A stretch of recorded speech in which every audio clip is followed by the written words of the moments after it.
The goal is for everyone to have access to what they need to thrive. The goal is for everyone to have an opportunity to show up as their best. And if that's the case, we've got to be thoughtful not just about what I need and what I want to happen, which is very natural human behavior. You come into a space and you go, I feel included here, And then you don't really think about, well, who doesn't feel included here? What are we missing that might make it more inclusive for someone else? And that's really the mindset that we should be operating from, because if you think of it this way, if you walk into a room full of 20 people and you're only concerned about if you feel included, you're the only one looking out for you. Everybody else is looking out for themselves. You walk into that same room of 20 people and everyone has the mindset of, is this an inclusive space? Now you've got 20 people looking out for you and 20 people looking out for them, And so everyone has the opportunity to have a greater impact because our lens has broadened beyond ourselves. Hi, my name is Nadia Nagamutu, business psychologist, coach, speaker, and founder of Avenir Consulting, which creates organizational growth and success via inclusion and diversity. We've been discussing the benefits that diversity brings to companies' bottom line performance for decades with more and more evidence. But there are so many questions organizations still have about how to achieve it. How do you create a culture where people feel valued for their uniqueness and the qualities they bring? I believe it's crucial to the future success and sustainability of every organisation that they find the answer to this question, to make sure that each employee is not only supported but also appreciated. With this podcast, I aim to get some of the key challenges to creating inclusive workplaces out in the open and start uncovering the solutions to embracing a culture that cares for everyone. I'm going to be having conversations with some of the most inspiring people in different countries and across industries who are pushing the boundaries on inclusion and diversity in the workplace, from topics such as parenting in the workplace, ethnicity, age, gender, mental health, and all things inclusion. I want to create a movement to change society through sharing life experiences and creating more empathy and connection. Why care? I believe that once we have organisations and societies that accept and value everyone for who they are, we become healthier, happier, and better in our roles both inside and outside work. Hello, and welcome to episode 39 of Why Care. My name is Nadia Nagamutu, and I am your host. I'm so excited to share this episode with you as I speak to the brilliant Amber Cabral. Formerly a diversity strategist at Walmart stores, Amber founded Cabral Co. to guide organizations in creating and executing strategies to achieve sustainable, inclusive behavior shifts. Amber is passionate about nurturing the next generation of decision makers. She serves as the chair of Brown Girls Do, a non-profit committed to promoting diverse representation in the arts, as well as empowering women and girls globally. She hosts the fantastic podcast, Guilty Privilege, and released her first book, Allies and Advocates, in 2020, which I highly recommend. In this episode, I get to delve into her second book, Say More About That, which was released in July 2022. We talk about how effectively to stand up for yourself and others who experience exclusionary behaviour or microaggressions. Amber explains how to create a positive feedback culture in organisations, both in how people can give feedback as well as how they can respond. She offers some great stories which highlight some common issues when it comes to calling in and calling out. And we discuss the sensitive topic of family trauma and how to manage its presence in the room. There is so much in this episode and so much wisdom in Amber's words as she helps us find the best language to stand up for change. Enjoy. Amber, hello, and a huge welcome to Why Care. Thank you so much for taking the time to join me today. Thanks for having me. I appreciate the invite. Well, I'm super excited because our mutual friend, Cherise Bernard, the incredible Cherise, introduced us, and she's spoken so highly of you. She was the one who signposted me to both of your books, and I'm very honoured that you have agreed to speak to me about your more recent book, Say More About That, which is actually just over a year old, right? I saw your post not that long ago to say it was 1 year old. Is that right? Yes, it turned 1 year old in July. July 26th was the birthday of the book. And I always remember that because it's the birthday of my friend who wrote the foreword for the book. Nice. So For those who might not know you, Amber, it'd be great if you could just share a little bit more about your background, but also how you came to write. Say more about that. Sure. My name is Amber Cabral, as you've already shared. I run a boutique inclusion and equity focused firm. We do a lot of training and coaching and strategy support for large brands that people know. So the stuff you typically are purchasing, I probably work with one of the two of those folks. And I kind of fumbled and stumbled into this work, actually. I used to work at Blue Cross Blue Shield of Michigan in that space, and I just started to love it. And so I found a way to put it in my job, pretty much every job after that. I ultimately ended up leading diversity strategy for Walmart, left there, started my own business accidentally. And so it's been about 20 years or really more than that of me working in this space. And I just really like the work a lot. And then the book came about because Amanda Miller Littlejohn, who wrote the foreword, she used to tell me, like, you always know the right words to say. You always have a comeback, whether that is someone that's like being rude or, you know, you don't necessarily think that what they said was inclusive or they are trying to violate boundaries or something of that nature, which all of those things are things we have to think about when we're talking about access to equity and how to navigate them. And so she's like, this is what your book needs to be. It needs to be about, what do I say when it's happening to me? And so say more about that. Naturally, I don't even know how to do that. And she outlined it, and so a book was born. Incredible. And she was right. Because this book, I have to say, I found it is so helpful to have a framework or a structure or just something to be able to use in order to address certain things, that behaviors towards me that I've seen enacted towards other people. It's one of those things that evokes so much, like, is an immediate emotional trigger. Oh my goodness, what do I say to that? Did that actually happen? Did I mean it? Probably didn't mean it. There's loads of things that go through my head. And then by the time I've actually figured out what I might have said, the moment's passed and it's far too late to go back. So I've really appreciated your book. I highly recommend to anyone to read this book. It's just full of stories. It's so easy to read. And there's so much value in every page. So thank you for writing it. Thank you for that glowing review. I feel like I wish I could record that and stick it on Amazon. You know, sometimes it's hard to explain to people what the book is about, because when you say to someone, yeah, the book is about pushing back and speaking up and like standing up for your boundaries, most people think of themselves as people who do that well. Like when you just stand in the moment and go, oh yeah, I stand up for myself, you know.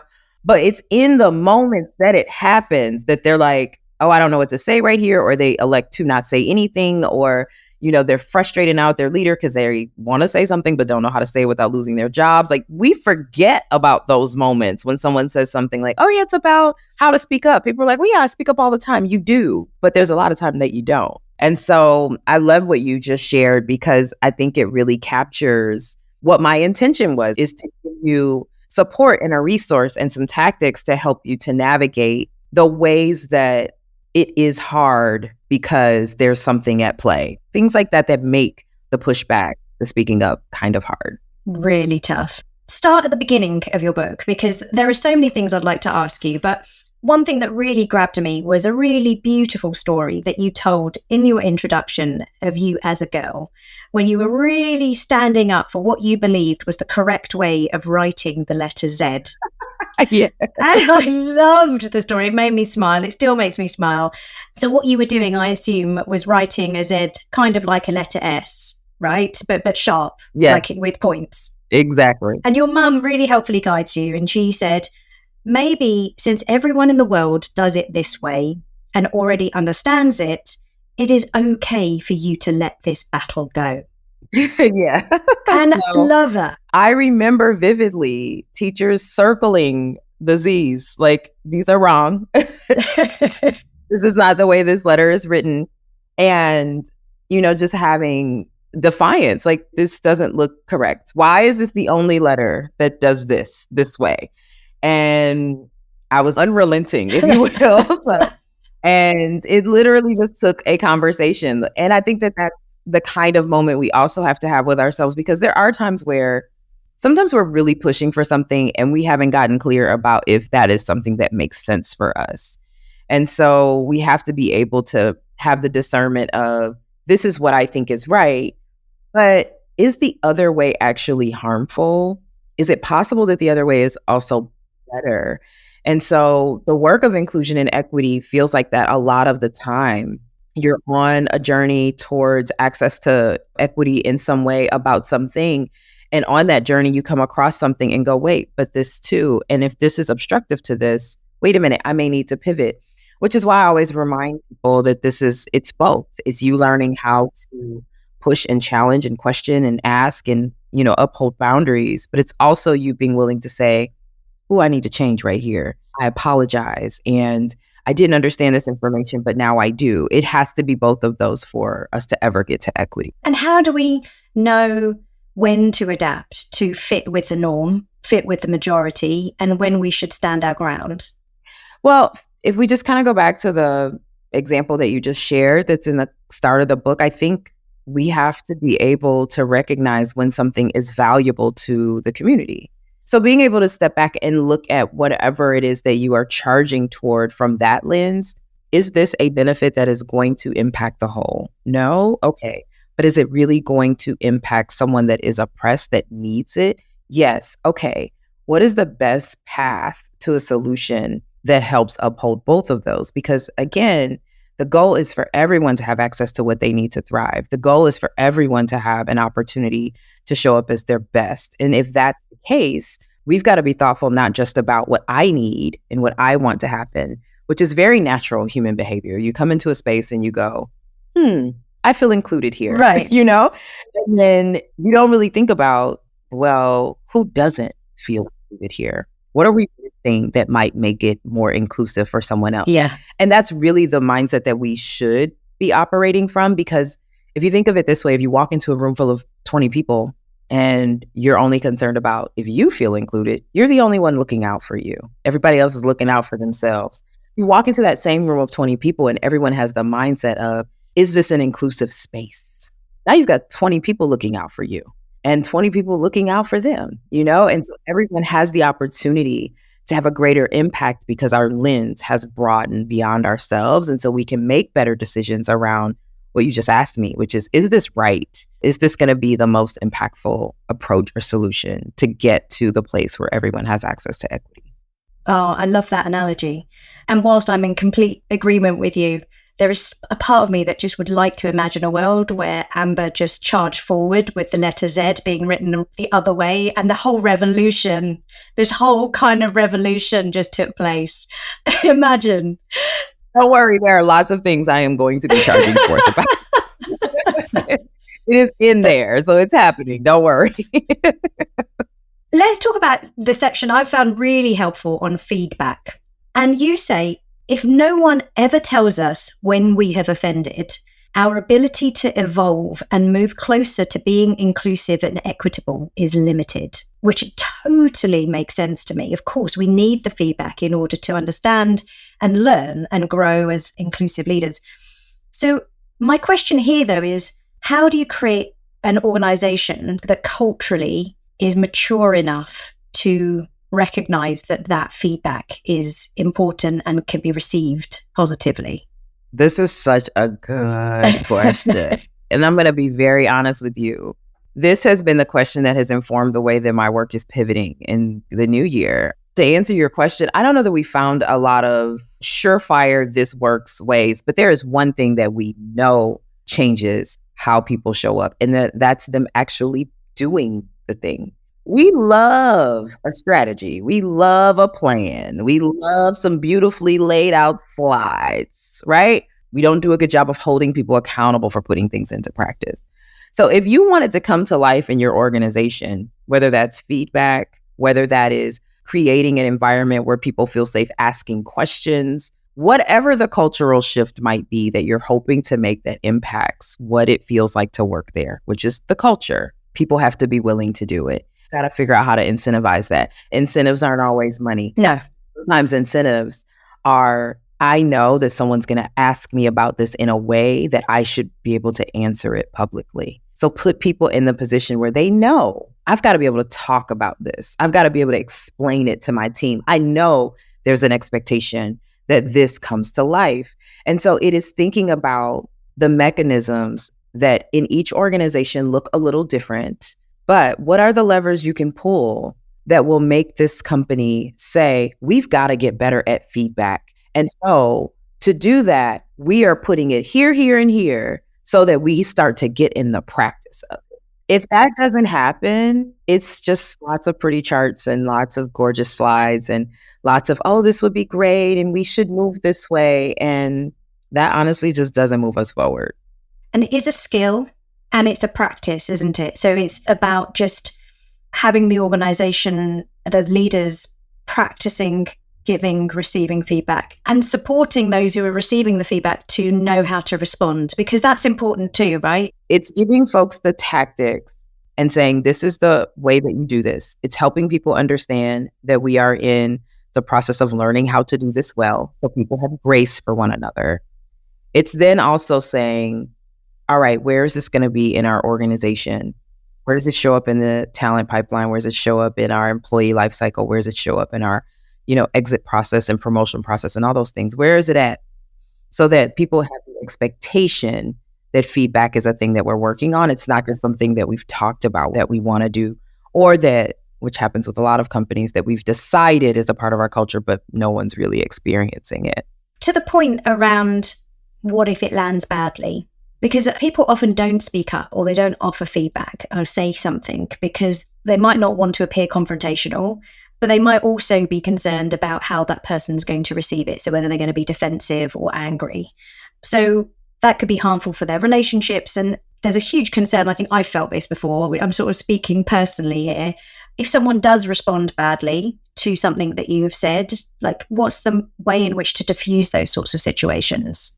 First things first, people are going to misunderstand you, or you're going to say things that someone finds offensive. Like both are true. So very often, the very first thing I think that's really helpful for people to do is to just acknowledge that there is the chance of this not going well. That's the first thing. I am about to have a conversation where either someone is going to give me some feedback and I could get upset, or I have to give some feedback and the person that I'm speaking to could get upset.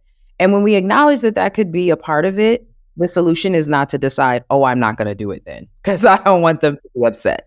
The solution is to prepare for what that looks like. So if you walk into a situation and you give some feedback and someone gets really frustrated, the response in that moment might be, this doesn't feel like it's going to be an effective conversation. So let's set up some time to have it when we're both ready to talk. I can tell that you're really frustrated and I want to be respectful of the emotions you have around this. Is it better if we talk about this tomorrow morning instead? Create the grace. We're living, breathing humans emoting all over the time. So we have to make space for the possibility that someone's like, whoa, and the opposite is also true. When you are in the position of not necessarily being the giver, but you are the receiver and you are having the moment, you are the one that's like, oh, wait a minute, I wasn't prepared for this. You can say that. I don't think this is the best time for me to talk about this. I think I need a little moment to process. Can we pick this conversation up at a later time? So buy yourself the grace. The example I often use when I facilitate is that when I get off stage, I'm kicking my own tail. It's just who I am. I'm like, oh, I should have said this. I forgot that, Yes. And so I'm having this influx of, oh, did that land well? Was it clear? I have no bandwidth for feedback at that moment. I just don't. And so, but what very often happens is people come up and they're, oh my gosh, it was so great. Da, da, da, da, da. And then they also want to share what they loved about it, or they want to share, oh, I wish you had talked about this more, and I can't. I just can't even process it. So I make a point to say, I really value your feedback. I want to hear everything that you have to say. Can you please share it with me in this way? Or can we please set up some time? I would love to hear all of the things that you've gotten back so that I have a chance to incorporate, adjust, learn, but I can't hear it right now because I'm overwhelmed. And most people are like, oh my gosh, I didn't even think about that. I appreciate you, asking. Yeah. And there's something there which I love, which is about understanding yourself, firstly, which is obviously vital to this, but also recognizing what you need and giving yourself permission to ask for it. Because there's something certainly within me, which is very much sort of wanting to please, wanting to offer to others and serve their need. If they're wanting to say something to me, I'm often more likely to say yes, even if it's not quite right for me. Yeah. I tell people all the time, we don't notice it, but a lot of the world is set up for us to make sure that we have a full cup. So that might be secure your face mask before assisting others, or, my cup runneth over, your cup runneth over, and essentially what's on the saucer is what you give. You should be full. And so if you are full, then you have to be really clear that like, okay, I'm in a good full place. I can take this thing on. Right. But when you're depleted because you're processing or you're trying to manage all of this other stuff that's going on in your brain, or life is just lifing, my 2023 was lifing. Then I have to know, okay, this isn't going to be the most effective approach right now. I have to do what's best, because if I show up better in this space, I'm going to be able to take what you tell me and do something about it. If I don't show up my best, if I don't keep in mind what I need first, I'm never going to be able to be effective with the information I get in the way that I'd like to, because I'm depleted. Different approach, particularly when you're challenging upwards. So when there's power at play, or if there's lots of people in the room. Yes. At what point do we change our approach? I think both of those can be an influential factor. Right. If there is a room full of folks, very often you are cautious because you're like, how am I going to come across? How are people going to see me? Yes. I heard this thing, it wasn't right. Did anyone else hear it? Am I the right person to say something about it? All of that. That happens. And so when you're in that circumstance, I recommend that people ask a question. Can you say more about that? I'm not sure I follow what you were meaning. Because what happens is someone's going to take that thing that they said and run it back through their brain and go, oh, this part probably didn't land well. And they'll adjust it and continue on. So that's a safe way to do it. It doesn't put someone in the position of being, I think it was offensive that you used the term or whatever. It doesn't feel confrontational. It doesn't feel demeaning. So that's something you can do when you're in front of folks and you're worried about it. That also works if you are managing up. But one of the things that also works really well for managing up is like really just acknowledging the power dynamic. I really appreciate the leadership that you provide for me, and I have something I'd like to share. Are you open to hearing some feedback right now? Right? Acknowledging that I know that you are the leader. I know that you are the person that has the power, the influence in the space. A lot of times that's what a lot of folks just want to kind of get clear on. You're the expert, and I respect that, and I value it, and here's why. But I do have something I'd like you to be open to considering. Are you willing to do that? No one's going to. No. Most people are, absolutely. I'd love to engage you, and that's when you get to slip in your observation or comment or query, and they've already given you the permission to do. There's something around if they've said something versus if they've enacted something. So, for example, if they've spoken over someone repeatedly, the same person repeatedly in a meeting, or slowed down their language because they feel that someone's English isn't quite up to speed, or that's different, isn't it, in terms of your response? Yeah, in each of those, there are tactics for those too. I'll give a couple of pointers for both of those. Yeah. So if you're in a situation where someone is repeatedly interrupting someone and it's a meeting, you can chime in and say, oh, I think Amber was trying to say something. Amber, can you share your idea? I wanted to make sure that I heard your thought as well. And sometimes people cut folks off and don't realize it. And so that'll be the thing that'll help them see like, oh, I did kind of interrupt Amber while she was speaking several times. And so they'll be more conscious of it. And it doesn't put you in the position of, kind of being like, look, you keep cutting Amber off. What's up with that? Which also works depending on the power dynamics, right? Right. And then in the other circumstance that you were just describing, you're making assumptions about someone's ability because, they sound different than you, or they look different than you, or their body works different than your body works. So now you're like yelling at this person because they're using a walker, which is ridiculous. But it happens. And I see it. It does happen. I'm like, why are you yelling at these people, But when that's happening, I think the person that it's happening to, one of the most powerful things that they can do is, as confused as they possibly can muster up, say something along the lines of, is there a reason that you're speaking so loudly? Very perplexed, because it should be confusing for you. Our instinct is to be defensive. Yes. I often ask people to say, okay, but what's after defensive? Like, what is the other thing? Is it humor? Is it curiosity? Is it confusion? And a lot of times if we use that emotion instead of the defense, like, what is your problem? We kind of get past the, okay, maybe what is your problem won't work here, and go, is there a reason that you're speaking so loudly to me? That person's going to shift their behavior. They're going to do something different instead of what they were doing in that moment. And I actually just had this happen to me, not exactly, but sort of. Someone reached out to me via email, asked if I would meet with, their students or something. And I was like, yeah, I would love to do this. Connecting you with my admin. Can you go ahead and, get it set up? Admin gets it set up, emails back. Okay, I've held your date. Can you send us the link so we can join the meeting? Person responds back, oh, that's perfect. We would love to do that. Doesn't send the link. We send another email. Hey, can we get the link to join the meeting? We, don't have the link. No reply. Send a third email. Can we get the link the night before? No reply. Next morning, I'm like, okay, well, I can't do the meeting because I don't have a link. I continue on with my day. End of the day comes around and they send an email over that says, oh, I'm so sorry for the technical difficulties that happened yesterday. Are you available tomorrow morning? Wow. No, I'm not available tomorrow morning. But also, what were the technical difficulties? You just didn't send the link. So I did not answer that email. I was like, feels maybe this is misdirected. I'm just not even going to reply. They sent the same email again about a week later. Can we just hop on a call tomorrow morning? I responded back to that email and said, unfortunately, I don't have the ability to meet with you at this point. Like, we tried. It doesn't look like it's going to work. I regret that I can't do it. But between now and the end of the year, I'm booked. I'm tied up. The email I got back was, I think it started out as something like, I am sorry that it is too ambitious for us to ask for 5 minutes of your time in the last 39 days of the year. And I was like, wow, like this is a lot, which of course my immediate reaction is, who are you to tell me how I run my day and my time? Like, who are you, But that's me being defensive. Okay. So I moved that out the way and I said, I wonder if they thought about this message before they sent it. So that's what I sent. My reply was, wow, this is an interesting approach. Did you consider the tone of this message before you sent it?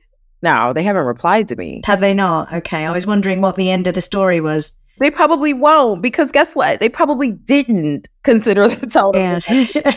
What I think people define as confrontation doesn't feel confrontational. It feels more curious or inviting or, kind of injecting a little humor. Then you tend to get a bit more of people kind of finding their way back into the appropriate behaviors, or they just move themselves out the way. I love that story. I can't tell you how many times those sorts of communications about where I'm like, hang on a second, how do you get to speak like that? And of course, email is always a pitfall when it comes to communication and tone of voice and reading more into it. But that immediate kind of reaction of frustration and annoyance, it's really important, I get it, to just take a moment and think about what that response will be.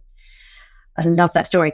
I'm wanting to pick up on something else that you said in your book, which is about how hard it is for people from underrepresented groups to push back or to speak up because they don't want to play up to stereotypes. And you've said something which really just really made me think, which was often behavior that we pick up from our parents, which is silence can save our life. And you explain that this is a reaction to family trauma. And so I was curious, I was wondering if you wouldn't mind just unpacking that a little bit more.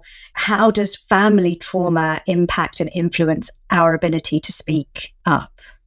Yeah. So you learn whatever your upbringing, life, familial, early childhood experiences are, they inform how you show up.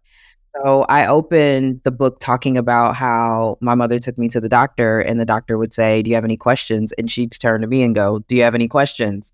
Which made me feel like I get to have questions. And so I do. At my big age now, I have questions. Yes. And so the same is true for not so great behaviors, as well. And so if we grew up in a household where there was a lot of conversations about access to safety, if you overheard your parents talking about the way people treated them at work and the discrimination that they faced in the workplace and how they were navigating it. If you had the experience of a family member having a dangerous or awkward encounter with law enforcement, if you grew up in a neighborhood where the boys were permitted to do things that the girls were not permitted to do, all of that shapes who and how you show up. Yeah. And one of the things I always remind people is like, your trauma is not your fault, but it is your responsibility. And that's sucks because it's not your fault, but no one can fix it for you. And you throwing it around at people is honestly not going to fix anything. It doesn't help. You have to take responsibility for it, which is kind of whack because like, it's not mine. I didn't want this. And so one of the things I try to encourage people, which is I think a little bit unique from what I see a lot of other equity leaders do, is I try to encourage people to have at least awareness of the trauma as well as the potential stereotypes that are attached to you. I know a lot of the things that are going to be attached to me just simply because I'm a Black woman. I know angry Black woman is a thing. I know when I'm very expressive, people are like, whoa, that's a lot. Like I know that there are just these things. When I speak well, I know someone at some point is going to let me know I'm articulate. It's just, I know those things. And because I'm aware of them, I can navigate them a lot better because I do my best to not let them trigger me. Because I'm like, oh, okay. I know where that rub comes from. I know it's from, something I saw in my childhood or something I've seen repeatedly happen to people who look or sound like me. And so it's a lot easier for me to not respond to that. And also to, in some ways, use it to help build a bit of a bridge or connection or open some opportunity. And so there are times where I have said something along the lines of, I'm the only Black woman in the room. I'm nervous about saying something. I'm nervous because I am the only Black woman in this room. So I'll say something that'll sound a little bit like, I recognize that I'm the only Black woman in this room. And so, I may have a bit of a unique perspective. Are you willing to hear that? And everyone in the room is going to go, yes. Okay. And they're going to actively try to hear you without the judgment of you being the only Black woman in this room because you called it out, right? You didn't call it out in an accusing way, but you made it really clear, like, I know this little thing right here could be in the room and I don't want it to get in the way. Are we okay talking about stuff without this getting in the way, right? And so it's tough because there are some people that want it to just go away. I don't even want you to even see me as a Black woman. I should be considered as an equitable member of this team, period. I shouldn't have to say that. Yes. And so you don't have to. But if you make note, it is a tool that you can use. Alternatively, you can always omit that part and simply say something that sounds a little bit like this. So I have a bit of a different perspective that may come from some of my experiences. And I'm a little concerned about how that's going to come across. Are you all open to getting a little bit uncomfortable with me for a moment? Yes. Invite people to join into the challenging part. We like a little bit of a warning. We like, it's part of why we enjoy roller coasters. Like if someone put you on a ride and it just drops down something, you're gonna be like, that was terrible. I would never do this. But you like roller coasters because you kind of get to see and you're like, oh, I might want to do that. That looks kind of fun, even though it's scary, right? And so the same is true in conversation and in navigating a lot of just like our cultural traumas, our childhood traumas, the way those things show up. Find the ways to make really good peace with them. And then there are always going to be those that are just kind of hard limits for you. I definitely have a couple things that when they are stated, it's hard for me to not respond. I cannot stand when people call me aggressive. It just really, really gets under my skin. Do people actually turn around and say, you're pretty aggressive? Yeah, people call me aggressive all the time because I'm straightforward, because I'm open to sharing my ideas. And I've just gotten in the habit of I feel that feeling. Yeah. And I usually will go, I really struggle when people call me aggressive. Is that the right language? Or is it possible that you're just a little bit uncomfortable with what I've shared in this moment? I want you to think about that because you've said something that I'm telling you bothers me. But let me know if that's really what you meant, or is it possible that there's something else? And so this tactic, what it does though, is it does exactly what I talked about, that this trauma, not your fault, is your responsibility. What does taking responsibility for it look like in terms of helping to bring equity into your world? How do you take advantage of that? Instead of seeing it as people should not do this thing, period, because we all know that doesn't work. People are going to still do it. Yeah. So what you're saying is that people will likely continue to see you as aggressive, and chances are they'll probably continue to refer to you as aggressive or give you that feedback. And so it's important that responsibility then isn't to try and change every person on this planet in how they label Black women, for example, but to understand and recognize what that triggers in you or activates in you and how you can respond to them. and give them the ability to navigate that risk. So what I'm doing is acknowledging, I know there's a possibility here that you might see me as an angry Black woman or, something of that nature, one of these stereotypes. When I kind of bring it into the space, it actually gives you a chance to practice looking at me without that. No, I don't see you that way. So now you're actively trying not to. Right. As I tell you the thing that I'd like to say. And so I think that awareness and a willingness to navigate this in this way is more effective than what I think a lot of folks try to do, which is say, don't say this to Black women, don't do this to gay people, don't talk to disabled folks in this way. I think that that's what happens. And I also think it puts us in the best position, kind of going back to feedback, for that person you're talking to correct. Yes. For them to say, instead of referring to me this way, I think a better approach would be this way. You kind of create a space where a dialogue can actually happen about the differences. Like, the differences are here. And us trying to pretend like they're not isn't effective. But what if we actually kind of put folks in the position to be accountable? Like, I have this trauma for a reason. I've got to navigate it. So let's put it in there and figure out how we can have a dialogue in a way that's most impactful if we intentionally took it out of the way. And so there's tactics like that in the book. And I'll be honest, it's hard to write because it's like, I want people to understand the value, but also I'm talking about trauma and triggers. And so I'm like, I hope this is landing in a way where people can walk away and take the tools that, they think will work for them. Yeah. And have awareness still that even if you decide, I don't want to do any of those approaches, the thing is still going to happen to you. People are still going to look at you and see a big, tall, 6-foot Black man and be afraid just because of their bias. People are still going to make judgments if you have any kind of visual disability. People are still going to make assumptions about you if you have anything rainbow flag on your person. It's just, unfortunately, the fact of the world we live in. Yes. I thought that you really handled all of that in your writing beautifully. It didn't feel like you were diminishing the trauma. It didn't at all. But I found it incredibly valuable to have that, just the suggestion of what I might say. I might not say it in exactly the same way that you've written in the book, but it was really helpful to have that guidance. Yeah, thank you for that. It was definitely a section that I was like, I don't want anyone to think I'm trying to say like, let your traumas go. They mean nothing. Like, it's not a big deal, because they are. They are a big deal. But like, we just kind of have a choice in like the way that we hold on to them being effective for us or not. And I want people to know that you have an option that can potentially work really well for you.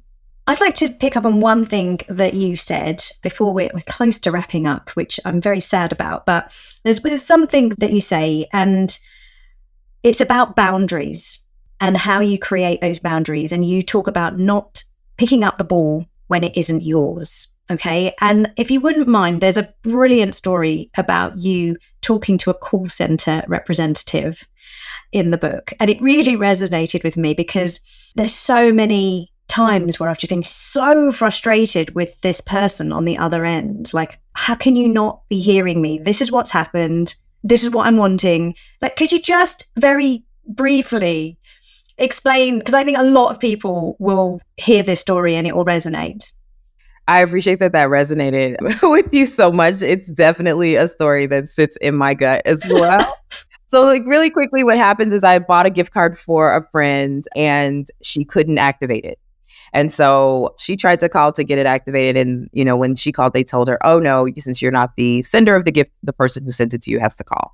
So I go to call and I explain what has happened. I sent, this person a gift. To me, it says that they received it, but on their end, they cannot add it to their account. What needs to happen so that we can resolve it? And literally every sentiment that the call center rep said to me after was none of what I was looking for. It was, oh, well, I see that it was sent. And I was like, yes, it was. Well, I see that, it wasn't used. And I'm like, great. Sounds like we're on the page with that. I cannot fix it. I am not going to let you off the hook for fixing it. I called with the intention to get this problem resolved. And so every single time they met me with a sentiment that was not a solution, I made it really clear, hey, I appreciate you sharing that with me. That's not a solution. Would you like me to repeat the problem again? I'm happy to walk you through what I'm calling about. And finally, we eventually got it together. But I was unwilling. And this is not a thing that I think enough folks do. And I think there's even data about women taking on like labor that's not theirs too. So yes, there's a ton of just information about this being an ongoing thing. If it's not yours, don't do it. It is not yours. Because the problem with picking it up and taking it is now it becomes yours. And now you're accountable for it. And now people will continue to have the expectation that you're going to do it, even if it's theirs. So if I am trying to teach people how to treat me, I can't tell you, I don't enjoy taking on extra labor for you. I think a lot of us are action-oriented people. We want what we want and we want it done well. And so sometimes our instinct is, you know what, it's not going to take me that long to do it. I'll just do it. I also do this badly when it comes to delegating. We'll do things like, well, I know how. Yes, we hired someone that's supposed to do that, but I have to explain it and I just haven't had the chance. So I'll just take care of it. Well, now it's your job. yes. Now it's your job. Now you're frustrated that you're burned out. Now you're frustrated that you are not having the amount of time that you anticipated that you would get from hiring this person, but it's because you're still picking up the balls. And so this is an ongoing lesson. It's an ongoing lesson for me personally. And so one of the ways that it showed up recently for me is I come home from a trip. My boyfriend was at my house. I go to unlock the door. He had accidentally put the deadbolt on. He unlocks the door and he's like wrapped in a towel. And I'm thinking he's in the shower, but I realize I don't hear a shower. And then I can smell that he's like using the bath stuff and he's taking a bath. And my immediate reaction was utter fury. How dare you have time to take a bath? I didn't say it to him, but in that moment, I was so frustrated. Like I don't have time for a bath. Do you know how badly I would like to just luxuriate in the tub, you know? And I was in the midst of just a really wild, busy season where I was not exercising my boundaries. I was trying to do too many things. I was saying yes to all this stuff. And so I walk in and he's doing what he should be doing, which is, oh, I need a break. I'm going to take a bath. And my instinct was, how dare you have time to take a bath? You should be as tied up as I am. I didn't say anything. I caught it in the moment and I realized, oh, that's not the right behavior. And I walked away and I said, I've got to figure out how to make time for myself because I'm better when my cup is full. I'm better when I'm not picking up all the extra stuff. So what am I picking up and carrying that's not letting me decide that I get to take a bath? So much so that I'm mad that someone else is taking a bath. It's really imperative. Like there's all of this stuff connects. The giving the feedback is what gets people to take ownership of their own stuff. The understanding your own boundaries gets you to get really clear about what you should and should not pick up. The willingness to push back on folks when they're not doing something, you know, that's equitable or giving access to people. The ability to query when someone's behavior is putting someone else in an oppressive space. All of that gets you to the place where your cup is full. All of that gets you to the place where you can show up and say, hey, I'd like to make sure that you're hearing me, even though I happen to live in this container. It puts people in the accountability seat. It puts you in the accountability seat. So now we can come to conversations with everyone holding the part that they should hold, including the representative who I had to talk to several times to get the part fixed. You're going to hold the part you need to hold. I'm going to hold the part I need to hold. And then we can get to a solution. And so like in my mind, the world I want to live in feels like that. It doesn't feel like that you're never going to say something that's potentially offensive, or you're never, ever going to make an assumption that's hurtful, or you're never, ever going to do something that's really just like offensive or discriminatory or whatever. That's going to happen because identity evolves. We're going to do it. But it's a world where people have the skill to say, I really, really tore that up. I apologize for moving forward. I'm going to do this instead. Right? Where people have the skill to be able to show up and say, I'm a little concerned about sharing this because I'm the only woman at the table right now. Are you willing to still hear me? Like if we can just get the skills to navigate it, that to me is far more impactful than us pretending it doesn't matter to us that we have all these differences, because it does. And those differences matter to us as individuals and we want to be recognized for them as well. I love that. And I can visually see this 3 things, important things to consider that all make up us being full. That makes complete sense. Just my very final question, which I've been asking all my guests this season, and that's because I have written a book, as you know, which is called Beyond Discomfort, and is out in March next year. And I'm curious, what is, if you were to think of the most uncomfortable, or even one of the most uncomfortable things you've had to manage in yourself to date in order to be an inclusive leader? Oh, that's a good question. How did you navigate that discomfort? Colorism. Colorism is an ongoing, challenging conversation for me. And it's one that I lean into and I'm well informed about and I can bravely discuss, but it is definitely still one that gives me that between my nose and my navel. Am I saying this right thing? Because I know no matter how much I read and how much I try and how hard I try to understand, I am looking out of the eyeballs of a light-skinned Black woman. And I know that I can't control what people see when they look at me and decide that they're going to open a door for me because I'm a light-skinned Black woman instead of someone who is browner than I am or a dark-skinned Black woman. And so I try to balance the access and the privilege that I get because I am a light-skinned Black woman, because I cannot turn that off. And so I encourage people, and you know this in my books too, please lean into your privileges. They give you a chance to show up as an ally, like take advantage of all of them. And I do. But I simultaneously also understand the implications of what not having that access looks like. And even though I can't fix all of that, I also have a bit of responsibility to be a part of the solution. And I am always trying to make sure that I am navigating that conversation responsibly, both owning that I know that my experience is different, also owning that I have a responsibility because my experience is different, and also owning that there's a lot that I don't quite get because I'm not that. And so that's always uncomfortable. It's such a brilliant example of discomfort, but the complexity of that discomfort. I hear what the most really is your desire to be an ally and but to also recognize that you can't know exactly what other people have been experiencing. Thank you so much, Amber, for sharing so much with me. I could genuinely talk to you and about your book for days.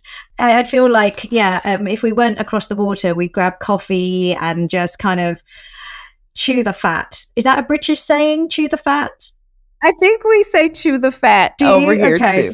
Yeah. So for those who are interested, who might want to get hold of you or follow you, you're active on socials, right? If you want professional me, LinkedIn is the best option. If you want a little bit of just who I am as a person as a whole, Instagram's going to give you that, so if you don't mind swear words, go follow me on Instagram. But I'm most active on both of those. My name on Instagram is Bam Cabral. My nickname is Bam. So that's what you'll find on Instagram, and on LinkedIn, it's Amber Cabral. The link to everything that Amber and I have spoken about today is going to be available on the usual show notes page of the Avenir Consulting Services.com website under podcasts.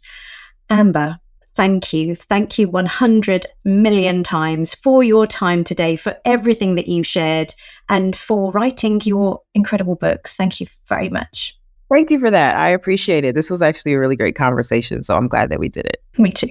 That concludes episode 39 of Why Care.